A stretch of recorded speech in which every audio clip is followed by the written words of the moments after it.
Shuklambaradharam Vishnum Shashivarnam Chaturbhujam Prasanavadanam Dhyayet Sarvavighnopashantaye Ramaya Ramabhadraya Ramachandraya Vedhase Raghunathaya Nathaya Sitaya Pataye Namaha Goshpadi Krutavarashim Ashaki Krutarakshasam Ramayana Mahamala Ratnam Vande Nilatmajam Kujantam Rama Rameti Madhuram Madhuraksharam Aruhya Kavita Shakham Vande Valmiki Kokilam Valmikir Munisimhasya Kavita Vanacharinaha Shrunvan Rama Kathanadam Konayati Param Gatim Veda Vedye Pare Pumsi Jate Dasharathatmaje Vedah Pracheta Sadasit Sakshad Ramayanatmana.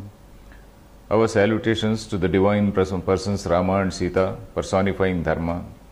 Our salutations to the mighty warrior Hanuman and to the great sage Valmiki, who has given us the nectar of Ramayana. May the sacred words of Valmiki resonate in our minds and hearts and bring wisdom, peace and happiness. Dear friends, in the last talk, we had just come to the point where Vishwamitra is undergoing another test. I was just mentioning this test in terms of a game which is called Paramapada Sopana Patam. I was just mentioning it when we closed our talk. So that is, in ancient Indian games, if you see, even the games were so designed, they were so structured that they would tell some ethics, they would tell some moral principles. So in that, there are a lot many squares in one board. And from the bottommost square, you have to go to the topmost square in that particular chart by playing dice. And in that, suppose you get something, you get number 3, you move 3 steps, and then you get another 4, you go to another step, and then there, suppose you are in the company of a nice person, a Vidya, Guru or somebody, and then that Guru will take you straight away to some other higher place. And then after moving in such manner, there are certain pitfalls in between. And the pitfalls are, there are so many snakes with open mouths. So if you get into a particular square, there is a snake with a mouth, with an open mouth, and then you fall into the mouth of that snake and then just come down several steps down. So that is what happens in that Paramapada Sopanam. Sopanam means a particular ladder, steps, let us say a staircase, towards the highest goal, Paramapada, the supreme goal. So the highest goal is that Vaikuntham or the Vishnu's place. And if you want to reach that Vaikuntham, you have to avoid all these pitfalls. There are so many snakes in between. One snake is Krodha. Krodha means anger. Another snake is some Lobha. Lobha is greed. Another snake, a very huge snake is Kama. Kama is desire. It may be physical desire, the bodily desire, or various other types of desires. So the desire is something which has still not left our friend Vishwamitra. Because we have seen Vishwamitra was tried in such great manner. He showed great magnanimity of character in saving that boy Shunashepa. He sacrificed his entire tapashakti, and then again he sat for sacrifice, and then he was called Rajarshi, but he was not satisfied with that. Then again he has now again 63rd Sarga number 63. There again he sat for great tapas. And then all these gods, they all descended, and then they said, now you have become a Rishi. But Rishi is not something which he is very keen about. He wants to be the Brahmarshi. Brahmarshi is that Brahmaveta. From ordinary king he has become a Rajarshi. From Rajarshi he became a Rishi. And then he does tapas for some more time. And then tameva muktva deveshas tridivam punarabhyagat. This is shloka number 3. And then Vishwamitro Mahateja Bhuyastepe Mahattapaha. Vishwamitra Mahatejaha. So this letter V, Vishwamitro Mahatejaha, in shloka number 3, it is said to mark the beginning of the third 3000, the first 2000 shlokas we have completed. This is the third letter of Gayatri Mantra. Tat sa viturvarenyam, tat sa vi, ta sa vi. This is the third letter. So the third series of 1000 verses will start from here. So that is how The commentators have very meticulously noted. So this is where this 1000th shloka has ended, and the next series, the next 1000 will start from here. So like that. So this Vishwamitra started tapas again.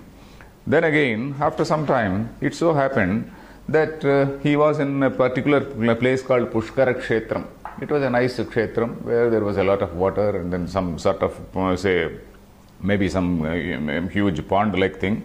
So Pushkareshu Narasreshta Snatum Samupachakrame. One Menaka, one Apsara named Menaka. So she was, taking bath. And then Apsaras, they don't take bath like us. They take bath in a very wonderful manner. They play around and then they don't take bath like old people. So that is what he saw. Tam dadarsya mahatejam enakam kushikatmajaha rupena apratimam tatra vidyutam jaladeyatha. She was like a lightning. So this Apsarasa was taking bath and she was like, the spark of a lightning. So that is how she was described. And Kandarpa Vashago Munihi. Kandarpa Vashagaha. Kandarpa is having a peculiar derivation. Kandarpa refers to the love god, what we call Manmatha. Manmatha is also a significant word. That is Manaha Mathanati iti Manvataha. The person who churns your mind is called Manmatha. And then Kandarpa also is another derivation. The derivation is, you know what is Darpa? Darpa means pride. Kandarpa is Kutsitaha Darpaha Kandarpaha. Kutsitaha Darpa means you are very proud about your physique. I am having such a nice physique, and then you try to just walk stylishly in front of women. So that is what is Kandarpa. So this gentleman also, Kandarpa Vashago Munihi, Tam Idam Abravit. So it is not as though, it is not very clear. Valmiki is not very clearly mentioning that she has been sent by Indra. She happens to be taking bath there. And then when she is taking bath, she was swimming rather probably. And then at that time, says this man got struck by, Manmatha, got struck by or smitten by Manmatha. And then he himself went to her and then he said, hey, Swagatam Testu, I welcome you, come and stay with me, he said. Anugruhishva Bhadram Te, Anugruhishva, take pity on me, not exactly pity. You be kind to me, something like that. Anugraham kuru. Anugruhishva is anugraham kuru. You be kind to me, come to my place. And he invites her to her place, to his place. And then she also comes along with him. And then they spend happily, without knowing days and nights, for about 10 years. For about 10 years, they just do not know day and night. And then what he says is, Atha kale gate tasmin, what is this? Varshani pancha panchacha raghavaha. Then Sukhena Vishwamitrashrame Saumya Sukhena Vyatichakrumuhu. They just did not know time at all. Time passed away. And after 10 years, he suddenly realized one day, and then he felt ashamed. He felt ashamed that the entire tapas has been hijacked. And then he also started suspecting it could be the plan of Indra. It could be the plan of gods. Of course, gods, we should not understand them as villains. When we say that Devaha, the philosophical meaning of Deva we have to always keep in mind. Upanishads, wherever you come across the word Deva, Deva means Indriya. So these Indriyani Pramathini, Haranti Prasabham Manaha, as Lord Krishna says, Indriyas, they are so dangerous. The Indriyas, the sense organs, they keep dragging a person. So that is what it is. So he started suspecting. Then Kama Moha Vibhutasya Vignoyam Pratyupastitaha. I was such a foolish person. I became a victim. So he has started repenting. He started repenting and he started feeling about it. And he saw Nishwasya Munivaraha, Paschattapena Dukhitaha. Paschattapa, Paschattapa is repentance. So he was in a great state of repentance and he was feeling bad. Then Menaka saw his situation and then she was afraid that this great sage might curse her. So, but she was trembling. And Vishwamitra looked at her, but then he did not curse her. So he took leave of her very gently. Menakam madhurairvakyaihi visrujya. With very sweet words. Okay, it is my mistake. It is not your mistake. I myself invited you to come. So he said like that. And then with gentle words, with gentle and kind words, he sent her away. Of course, we know that Vishwamitra and Menaka got one daughter named Shakuntala. And then that Shakuntala was left over by her and then she went to heaven. And then that Shakuntala was taken care of by sage Kandva that we see in the Shakuntalam, Abhigyana Shakuntalam of Kalidasa. Abhigyana Shakuntalam is again a very great play. It has also been translated into English by several people. So this, that Shakuntala, etc., we are not concerned here. This Menaka gently leaves. Then again, Vishwamitra resumes tapas. Very seriously he resumes tapas. Then again after a long time, Tasya Varshasahasrani Ghoram Tapa Upasataha. Varshasahasrani means 1,000 years. That means long, many years, let us say.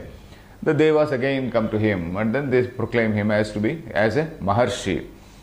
Maharshi Shabdam Lapatam Sadhvayam Kushikatmajaha. Okay, let him get that title called Maharshi. So it seems there is a spiritual, in that spiritual path, there is a gradation. And it is not enough to be a Rishi. You see, Vishwamitra, he earlier conducted a yajna and he summoned so many Rishis, and all those Rishis were also Brahmanas. And all those Brahmanas he was able to command, and in fact they were also scared of him that he might curse them. So that means he was already more powerful than those people. So it is not ordinary Rishitvam he wants. He wants to be that Brahmarshi means Brahmagyani. We are not talking about becoming a Brahmana or something like that. He has to become a Brahmagyani on par with Vasishtha. So that is the picture. And if one wants to become a Brahmagyani, he has to totally get rid of Kama, Krodha, all these things. Kama, Krodha, if these two are there, then all others will follow, isn't it? So that is the reason why Kama Yesha, Krodha Yesha, Rajoguna Samudbhava Gita says.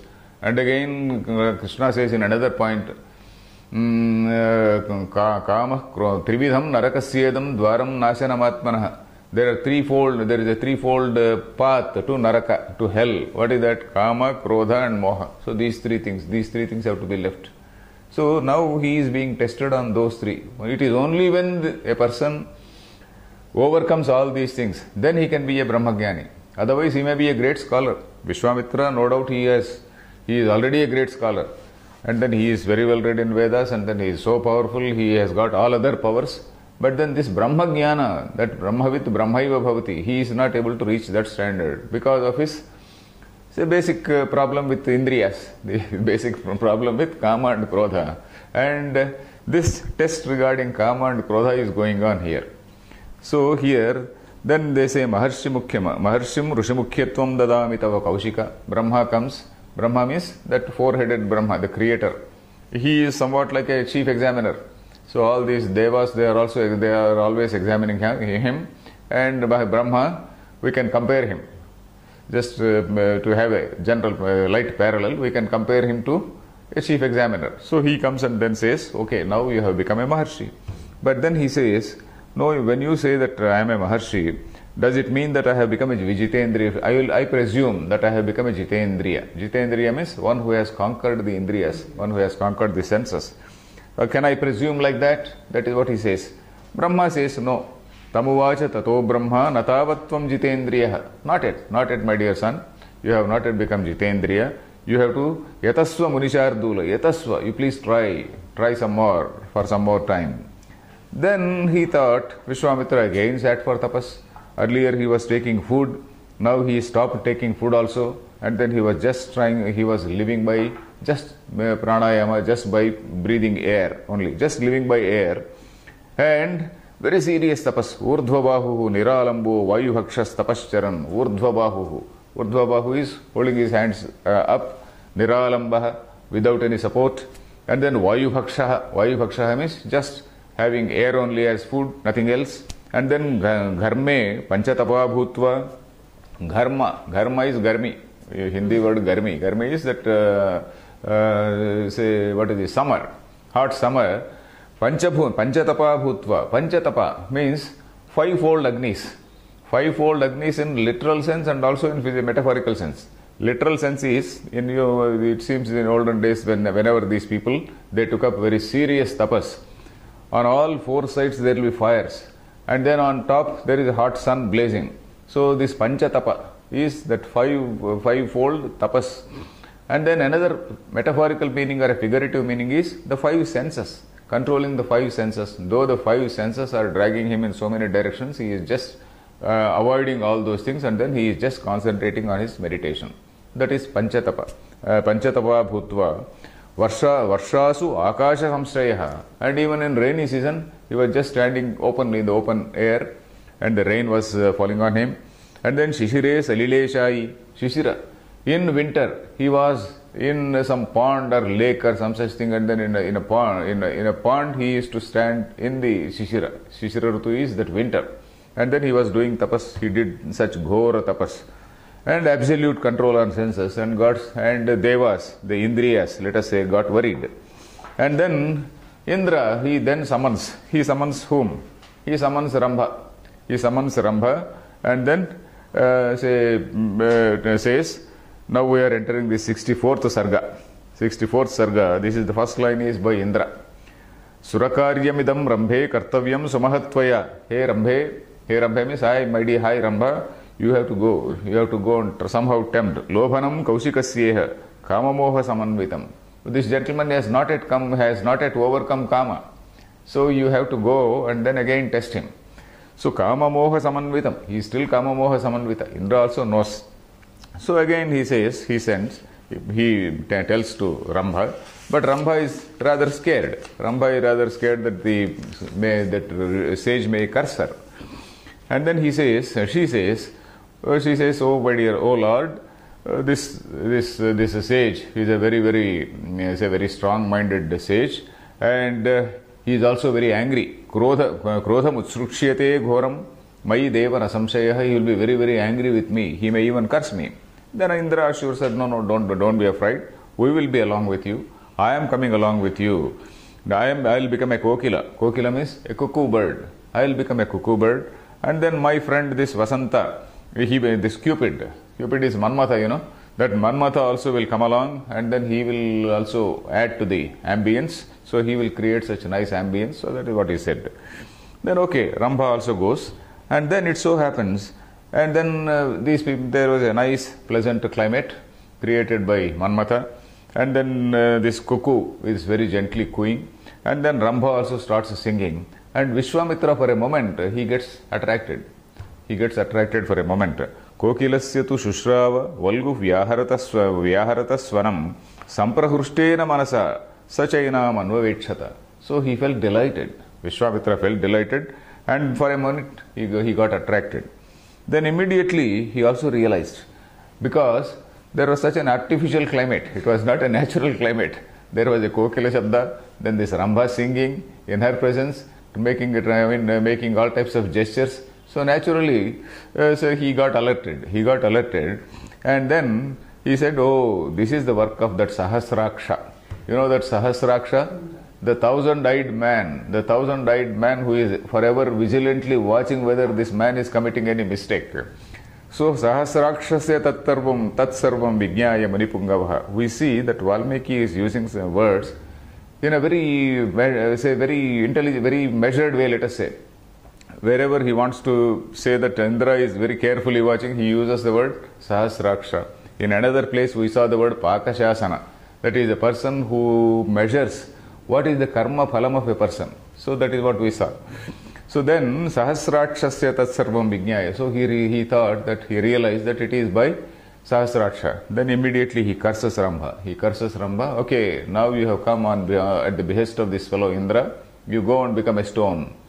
At some later date somebody will come and save you. He also says that.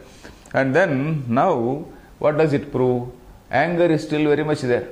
Of course, to some extent Kama he has controlled, but then anger is very much there. Ashaknuvan dharayitum kopam santapam atmanaha. Kopam is that manyu rakarshi namo namaha. Every day in prayer also Sandhya Vandana we use these mantras. Kamo karshi namo namaha. Manyu rakarshi namo namaha. That is, you see, I abused that fellow yesterday. That is Manyu Akarshit. It was not my mistake. It is the Kopa. This is Manyu Devata. So that is why we also have got a Suktam called Manyu Suktam. Then Kamo Karshin Namo Namaha. Kamaha Akarshit. It is not my mistake. Unfortunately, I was driven by desire. So that is what we say. Kamo Karshin Namo Namaha. Manyu Karshin Namo Namaha. In our daily Sandhya Vandana we say that.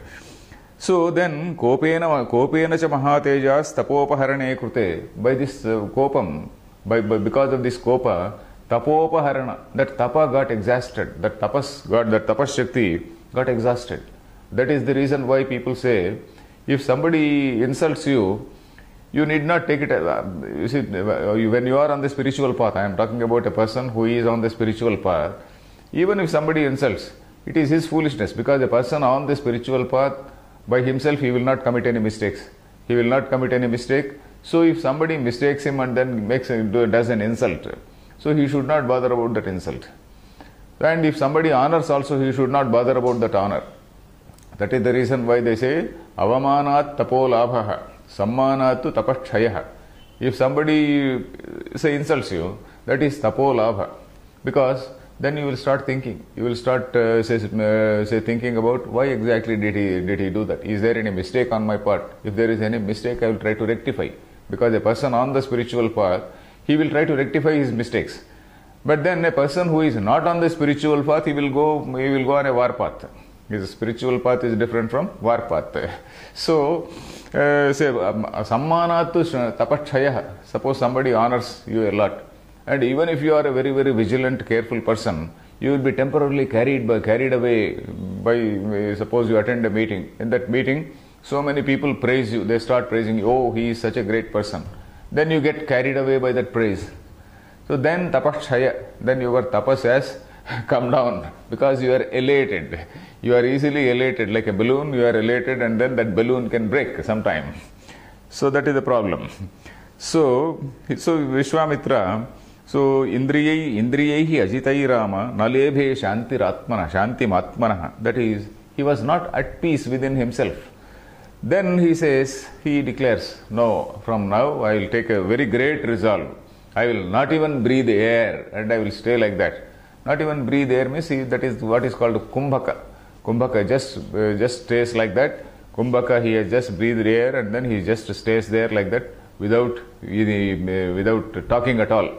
If you want to talk, then you are letting out some air, isn't it? I will not even talk.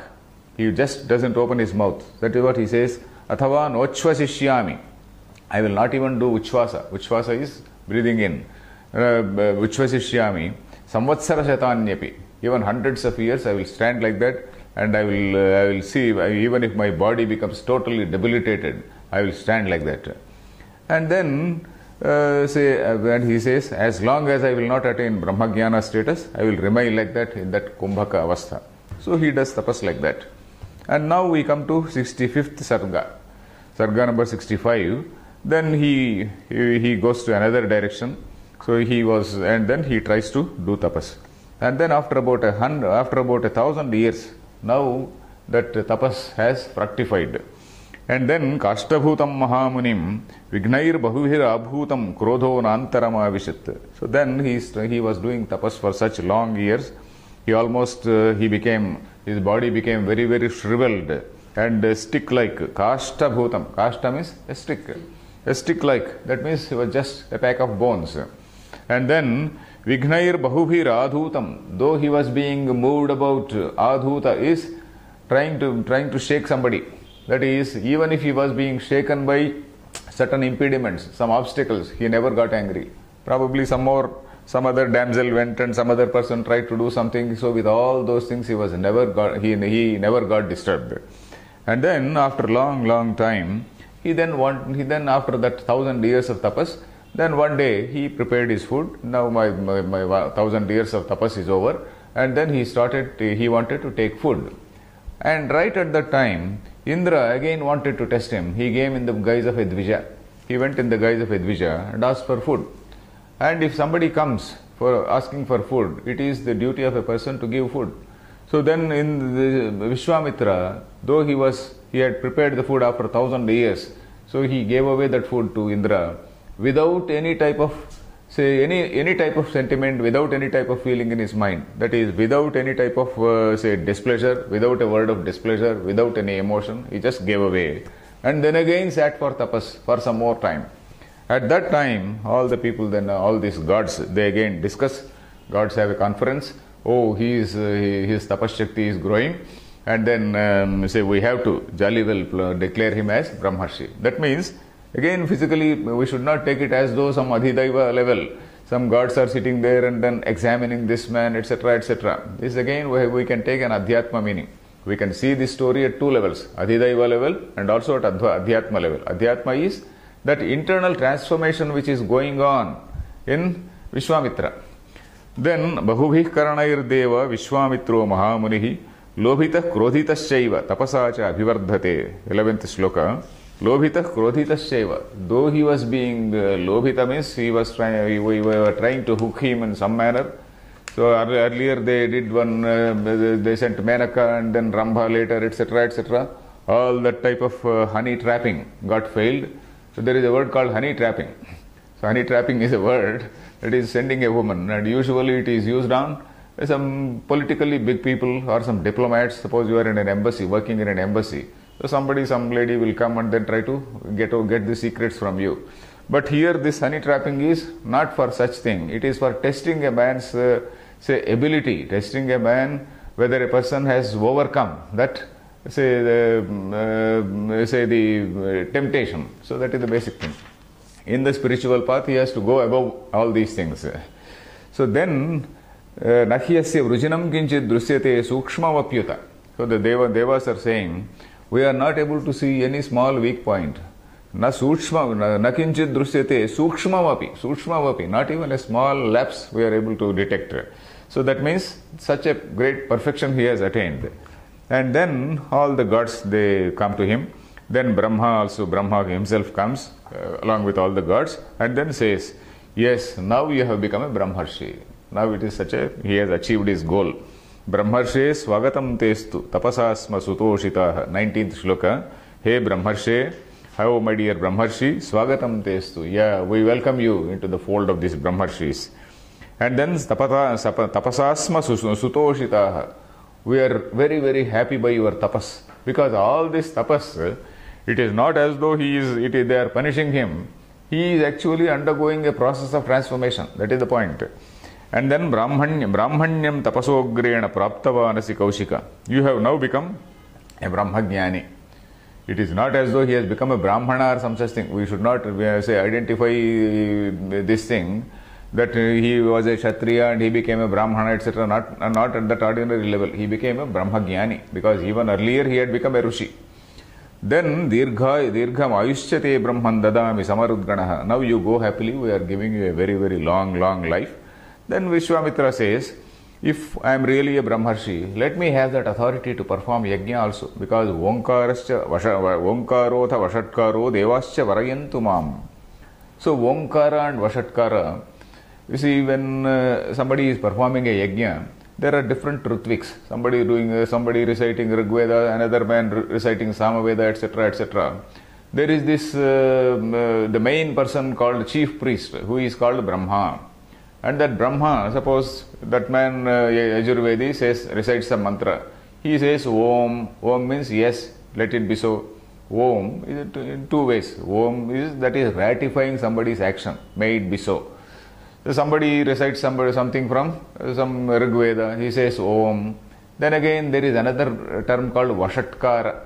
So Netratrayaya Vaushat, etc. Vashatkara, etc. We also use that Vashatkara. So let these things also come to me. So that means let me have that authority to perform that yajna also. And then let Vasishtha also acknowledge. After all, the sage Vasishtha, he has to let him also acknowledge. Then gods say, they ask Vasishtha. Vasishtha gladly comes and then they both embrace. And then Sakhyam Chakara Brahmarshihi Evamastviti Bravit. That is Shloka 25. So Vasishtha himself comes, embraces this gentleman, and then he says, now you have become a Brahmarshi. And then Vishwamitra also honors Vasishtha. So that is what is the story of Vishwamitra. Krutakamo mahim sarvam chakara tapasisthitaha. So Yesha Rama Munishrestha, Yesha Vigrahavan tapaha. So all this story, who is telling whom? Shatananda is telling. Shatananda is the priest of Janaka, and Shatananda is the son of Gautama and Ahalya. So that Shatananda is narrating the story of Vishwamitra in the very presence of Vishwamitra. So that means what all things Vishwamitra has done, he is narrating in the presence, naturally, because it shows that Vishwamitra has gone above all these things. So he was smiling, we do not know. So he was told in the presence of say Vishwamitra to Janaka, to Rama, Lakshmana and various other people who were there in that meeting. He told about the greatness of Vishwamitra, and all the people, they were so greatly impressed. And then Janaka is very, very impressed. They were all spellbound. Janaka pranjalir vakyam uvacha kushikatmajaha. They were all just spellbound listening to the story. Then Janaka says, I am very greatly pleased. I am really, your very presence is purifying me, purifying all of us. And then I am not actually satiated by listening to the story. I want to know more about you. But now it is nightfall. Now we will all retire for the night, and tomorrow again we will meet. So Janaka does pradakshinam to Vishwamitra, and then doing pradakshina is another thing. Eva muktva munishreshtam vaideho mithiladhipaha, 39th shloka. Pradakshinam chakara ashu sopadhyaya sabandhavaha. So his teachers and also all his relatives, etc., they moved round the sage. They took pradakshina of that sage. Pradakshina is that is oldest practice. This is what we see. So like when we go to a temple, we do this pradakshina for the deity. So like that, for elders also, our people used to do in olden days. Of course, in my place, I have not seen as a child, but in some other places I have seen it. That is done by people, in very, very orthodox people. They still do it. So anyway, so in this the whole story of Vishwamitra, what is it we see? Number one, it is not what it is not. We have to see first. It is not a clash between Kshatriya and a Brahmana, as our communist friends might try to understand. It is just not so. Then it is something between Rajoguna and Sattva-guna. I told you in the beginning, this Tamo-guna has to be overcome by Rajoguna. That is, total stupor and sloth and inaction has to be overcome by Rajoguna, which is their king, and then king, a dharmika king, and then he becomes a seeker. Once he becomes a seeker, all this Rajoguna also has to go away. So long as he is not a seeker, it is okay. But when he becomes a seeker, when he wants to become a Maharshi, Brahmarshi, all these things has to go away. So this Rajoguna has to be conquered by Sattva-guna. So this is the guna aspect which is being discussed here. Another thing we see here is, we have seen right from the beginning in several passages, the analysis of kama.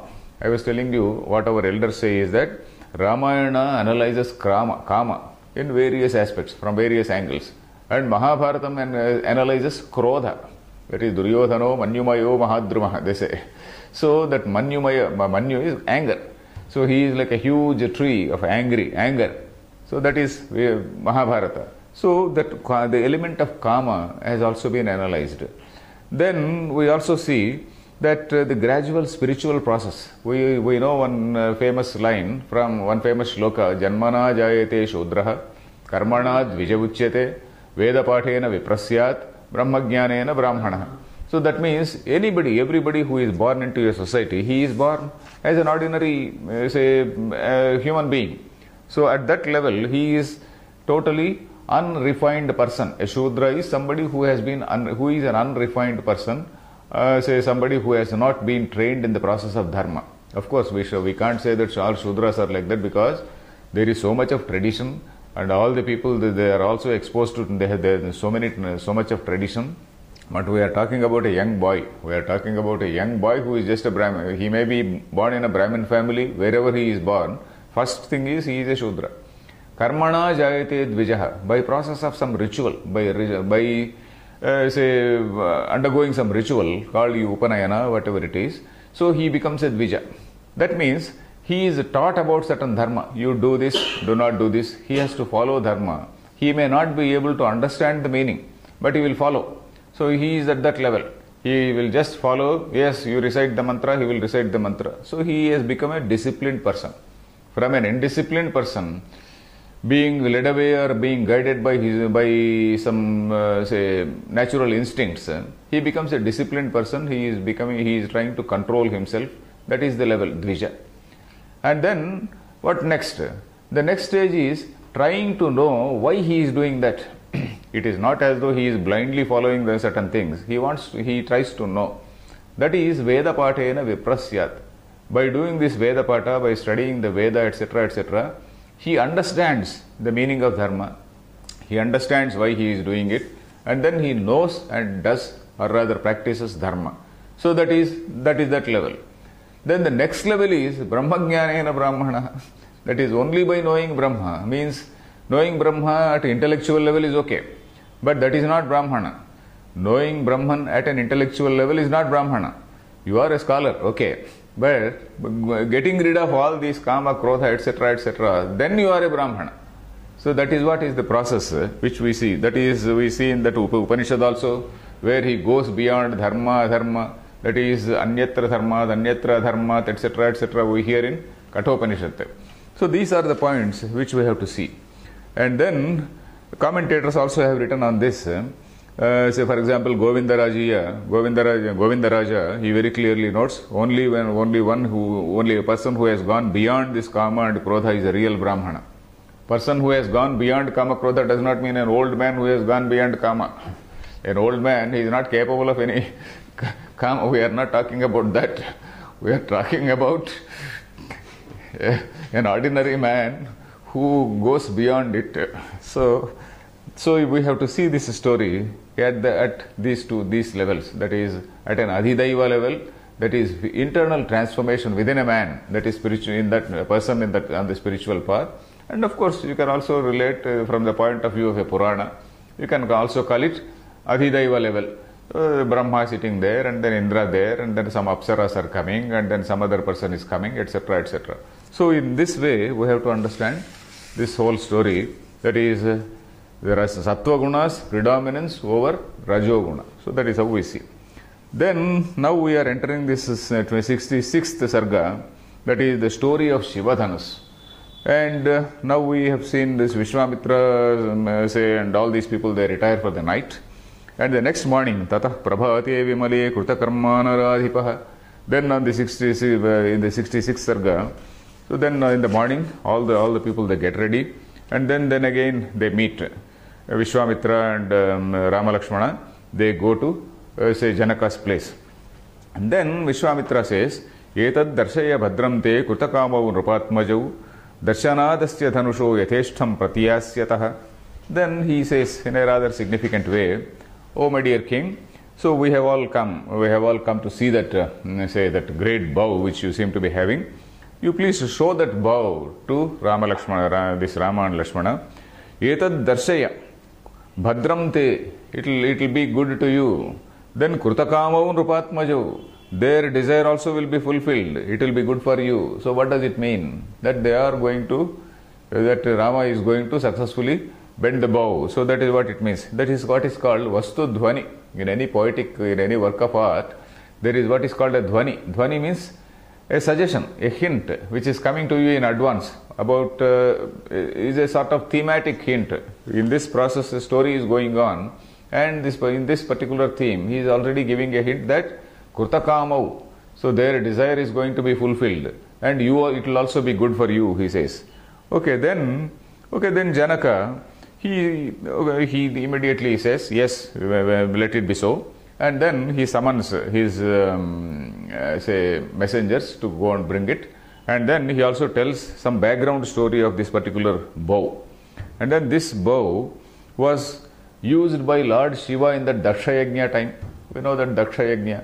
So that Daksha was doing some Yajna where Daksha, he didn't want to give oblations to Shiva. Then Shiva gets furious and then he comes there and then he destroys that whole place, etc., etc. So then all the gods, they request him to become calm, and then he listens to them and then he becomes calm and then he gives that bow to the gods. All the gods have surrendered to him, so he gives that bow to gods. So the gods in turn, they gave to one person called Devarata, who happened to be the predecessor of one of the ancestors of Janaka. So Devarata, a person who was one of the ancestors of Janaka, he got it. And right from that time, it was just kept as a sort of puja article. Like we keep Bhagavad Gita in our house as a puja article. So Many people, they keep Bhagavad Gita or some other book as a puja article in their house which do not read. So like that, they had kept that bow as a puja article, and because that bow was also quite heavy, nobody was able to lift also. Even the gods, Gandharvas, he is going to describe that the gods, Gandharvas and various other celestials, they are not able to lift it. And then 500 people, they drag that, that is put on a huge chariot, and then 500 people, they draw that chariot and then bring it. So before that, he tells a story about the bow, that this was given to Devarata, and then right from that time it is there in my house. And then Sita, he also tells about Sita. Janaka tells about Sita. Sita is not his regular, daughter born to his wife. So Sita, when he was one day plowing his land, then when he was plowing with his plow, a small peti, a small box, it was recovered, and in that box this girl was there. So she was supposed to be a Bhujani, that is, she was born from the Kshetram. Kshetram, you see, he says, Athame Krushatah Kshetram Langala Duthita Tataha Kshetram Sodhayata Labdha Namna Siteti Vishruta. Sita Langala Paddhatihi, that is the meaning of that word Sita. Sita is somebody who has been recovered through that plow. Through the plow, when you are plowing land, through that plow, this lady has been recovered. This plow line, plowshare, is called Sita. So the people have given certain symbolic meanings also to this. Athame Krushatah Kshetram. Kshetram. What is Kshetram? The body-mind complex is Kshetram. Traditional teachers of Vedanta, they also give certain symbolic meanings to this. So Kshetram is that body-mind complex, and while I am plowing that thing means, so you have realized that there is what is called Atma in that. So this Atma has to be united with this Paramatma. So that is how they give the meaning for this entire story of Sita, and then the breaking of this Dhanush. And this Dhanus, what is this Dhanus? In Kathopanishad, we come across this word called Pranavo Dhanuhu, Sharohyatma, Brahmatallakshya Muchyate. Pranavo Dhanuhu, that Omkara is the Dhanu. Sharohyatma, Sharaha is Shara, this arrow is the Atma, which has to go and get stuck in that Paramatma. Sharohyatma, Brahmatallakshya Muchyate. Brahma is the target. Apramattena Vedhavyam, what is that? There is another last line. Apramattena Vedhavyam. One has to hit with great attention. Sharavata Tanmayo Bhavet. So like an arrow, it has to get stuck in that thing. Arrow, just as an arrow gets stuck in the target, the Atma has to go and merge in that Brahman. That Atma means Atma has to lose its identity and then merge with the identity of that Paramatma. Merge with Paramatma. So that is what they say. So that is quoted by traditional scholars in this context. So anyway, Janaka doesn't say all that. Janaka says Sita has been found by me like this. And then, of course, he doesn't tell one more story, that in her childhood, it so happened that when she was playing with her friends, some small ball or something, it went underneath that thing. And then she actually drew that thing away, that chariot, and then he picked up that ball. So then Dasharatha found, this Janaka found that this lady is not an ordinary lady. And we have to marry her off to somebody who can lift this bow. Then he took a resolve. He made a resolve at that time that whoever will be able to lift and handle this bow will get my daughter. And that is what is called Virya Shulka. There is a new word which we are seeing here, and a very good, great word. Virya Shulketi me kanya, 15th shloka. Virya Shulketi me kanya sthapite yamayonija. She is Ayonija, not born from a human womb. Not born from a human womb, and she is a Virya Shulka. You know the word Kanya Shulkam. Kanya Shulkam was a practice in olden days. In olden days, the practice was, if you want to marry, you have to give money to the father of the girl, and then you have to take that girl. So that was the system.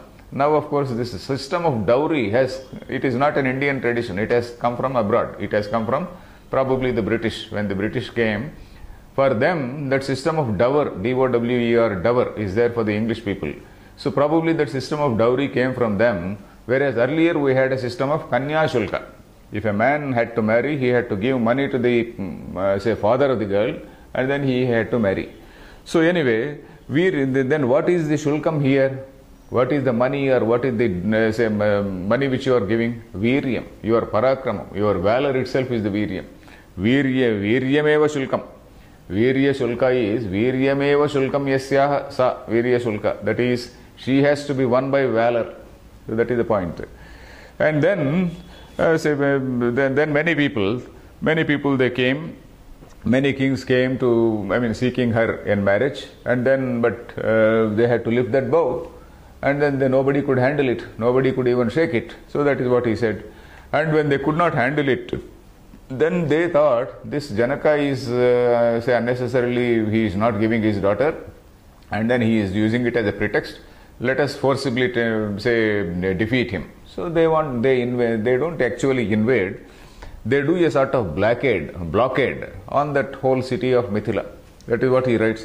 Tatah paramakopena rajano munipungava arundhan mithilan sarve virya sandehamagataha arundhan mithilam sarve. Arundhan, they did a sort of blockade around the whole city, and then the city exhausted. After about a year, all the sources were exhausted.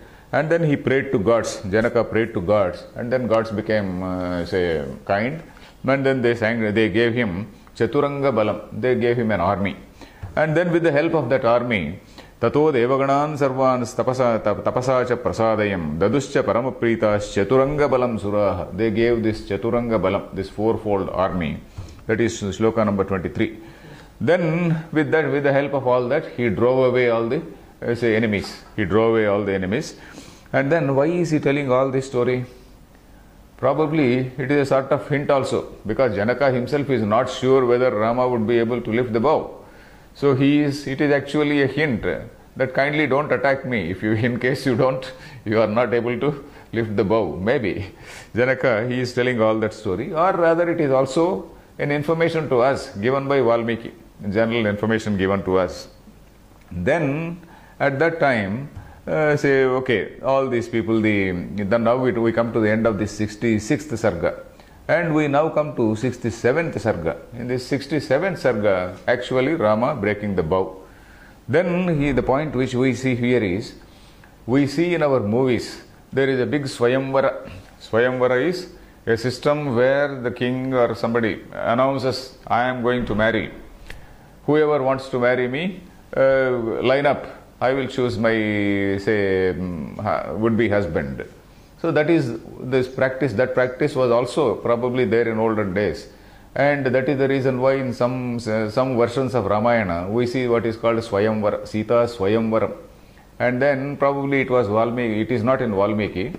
It is probably from Tulasidas Ramayana, or maybe some other Ramayana, local Ramayanas. Because Valmiki Ramayana is supposed to be the original, and thereafter many people they adopted in their own languages, in their own styles, added here and there some patches here, embellished it. So they thought, okay, let there be a Swayamvara, and then all the kings lined up, and then everybody comes one by one, everybody comes and then tries to lift it, etc., etc., and then ultimately Rama lifts it, and then Sita very, very coyly and very shyly approaches with a garland. She is standing readily with a garland. And then she comes to him and then puts the garland on his neck. All that is not there in Valmiki Ramayana. While Sita is not even seen here. Sita is not even there in the scene.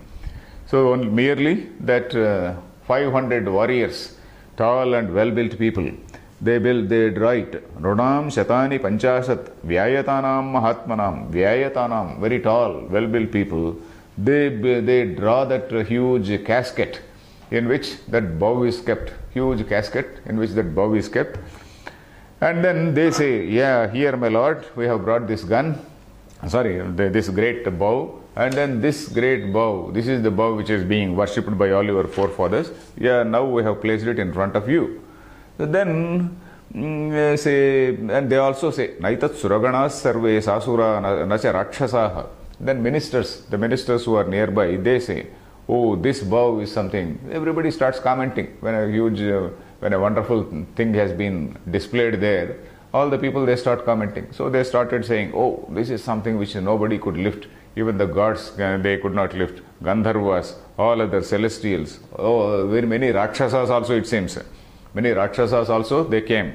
Probably from this only, some versions of Ramayana, they took a hint that even, say, Ravana came and tried to lift it, he could not lift, etc. Maybe they might have taken a hint from here. You see, Naitat Suraganas Sarve Sasurana cha Rakshasaha. Neither the Asuras nor Rakshasas, nobody could lift it. Then Vishwamitra, he says, okay, he looks at Rama and then says, okay, Rama, you have a look at it, he says. Vatsa Rama, Dhanuh Pashya, wonderful words. Vatsa Rama, oh my dear Rama, Dhanuh Pashya, you see it, just have a look at it, see how strong it is. So there is a hint actually. Is it really strong? Just have a look at it. So that is what he says. Then Maharsher Vachanad Ramo Yatra Tishtati Tad Dhanuhu. Then he went to that Manjusha. Manjusha means that casket. And then he lifted that, casket, that lid. And then Idam Dhanuvaram Divyam Samsprushamiha Panina Yatnavanscha Bhavishyami Tolane Purane Piva. Oh my dear sir, is this great bow? Can I touch it? I will just touch it if you permit me. And then I will also try, if you permit, I will also try to lift it. So that is what he says. And then Badhamityabravit Raja Munishya Samabhashata. Then both the king Janaka also said, yes, okay, try. Vishwamitra said, yes, well, very good, do it. Then Leelaya Sadhanur Madhye Jagraha Vachanan Munehem. Leelaya means with a lot of ease and grace, he took it up. And then he just, what was he supposed to do? He was supposed to fix the string. If he has to fix the string, he has to bend it, fix the string, and then thereafter draw it. So that is what he did. He just bent it and then fixed the string and then just drew it. Purayamasa. Pashyatam Rusahasranam Bahunam Raghunandana Aropayatsa Dharmatma. This is 15th, 16th shlokas. Then Purayamasa Tadhanuhu. Purayamasa means he drew it. That is putting an arrow on the string and then pulling it. But here, of course, there is no arrow. He merely just bent it like this and then drew it. When it drew, then Dhanuhu Babhanja Dhanur Madhye Narasreshto. When he pulled it, it just broke in the middle. So I think we will stop here. Then we will continue in the next class. Harihi Om Tat Sat.